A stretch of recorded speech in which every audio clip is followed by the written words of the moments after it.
So something's traveling at uniform circular motion.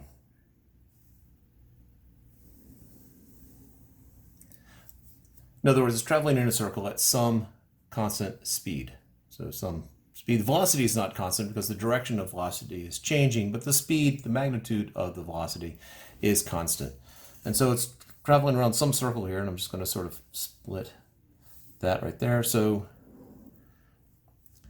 we have at some initial time t here, it's traveling in that direction at some initial velocity, and then at some other time t, it's traveling there. So this angle here we're going to call phi, and that angle there we're going to call phi. So at this point it's traveling in that direction. And I know acceleration is the change in velocity over change in time. So this is vf minus vi over however much time it takes to get there. So this, we want to break these up into components here. If that angle there is phi, we've got a right triangle right there. So this is the complement, so I'm going to call it phi prime. This is also a right angle here, so this angle here is phi. So basically I have this initial velocity at some angle phi, and I'm going to break it up into horizontal vertical components. And let's just establish a coordinate system of I hat, j hat like that. So it's traveling at some speed v, some angle phi, and so this is v sine of phi, this is v cosine of phi.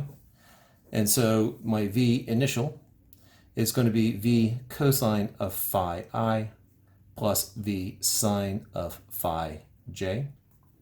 My v final is v cosine of phi I hat minus v sine of, that should be a phi j hat, where this angle here would be phi, and you go through a similar argument, and let's just, why not, we're here. If that's phi, this is the complement of phi, what I will call phi prime, which means this angle right here is phi prime, which means this angle here is phi, since that is a right angle there. And so v final, some v in that direction, some speed in that direction right there, and that angle there is phi, and so we get this.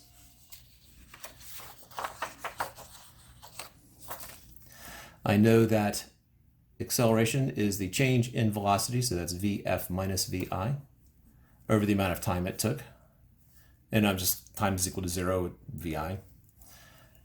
And so this becomes, well, it's that minus that, so the I terms will cancel out, and what we're left with is negative 2v sine of phi j hat over time.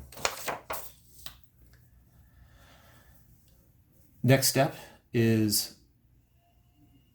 I basically want to let the angle here, which angle is 2 phi, I wanted that angle to become as small as possible. In other words, I want the time change here to be incredibly tiny, and I want phi to be tiny. So we're going to use what is known as the small angle approximation. And it turns out if phi is much less than 1, and no units there, so that's radian. So in other words, if phi is incredibly tiny, then phi is approximately equal to the sine of phi, which is approximately equal to the tangent of phi. And you can try it out on your calculator. Make sure phi is in radians. Phi in radians. So let's take a small angle in radians, so 0.05 radians. 0.05 radians. In terms of degrees, that is 2.86479 degrees. The sine of that is so the sine of phi is 0.049979, really close to 0.05, and the tangent of phi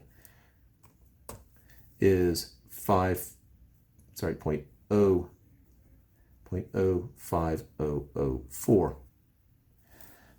So notice how incredibly close all three of these things are. So if the angle is small, then this sine of phi doesn't just become phi. So my acceleration becomes negative 2v phi j hat over t.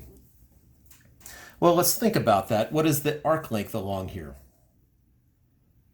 I know there's a relationship. This is a trig relationship that S equals r theta. The arc length is equal to the radius times the angle. Matter of fact, radians are defined this way. And so therefore, my arc length here is just going to be equal to the radius of the circle. Why don't we just go ahead and make the radius r, something clever like that. So that's r times 2 phi. And therefore, phi is equal to the arc length over 2r. So this is the distance traveled along the edge. And so this becomes negative 2vs over 2r t j hat. So there's my phi. And s over t, this is the distance traveled along the arc length divided by time. That's just how fast it's traveling. So this is negative 2v squared over 2r j hat, which becomes negative v squared over r j hat. This is the magnitude of the acceleration for something that is traveling at a constant speed around a circle. This is the magnitude of the acceleration, because remember that acceleration means that there's a change in velocity, which means it speeds up, slows down, or changes direction. The negative j hat just means at that point it is in that direction. So the acceleration actually is towards the center. If we were over here, all we can do is just change our coordinate system, or we can make it a little bit more universal, that this acceleration, known as centripetal acceleration, is equal to negative v squared over r times r hat.